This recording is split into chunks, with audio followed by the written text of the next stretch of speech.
So hello guys, welcome back to the new video of Tech Yorker. In this video, I will guide you with how you can fix iPhone that won't vibrate in the silent mode. So for this, open the settings app on your iPhone.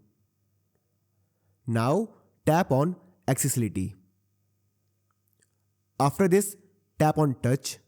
Now scroll down and make sure this vibration toggle is enabled.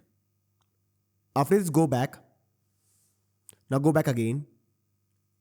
Scroll down and then tap on sounds and haptics. After this, tap on the haptics option. After this, either set it to always play or set it to play in silent mode. Now go back and then enable the silent mode. After this, your iPhone will vibrate in the silent mode. So this is how you can fix iPhone that won't vibrate in the silent mode. So I hope you find this video useful. And if you do, then don't forget to like this video and subscribe our channel.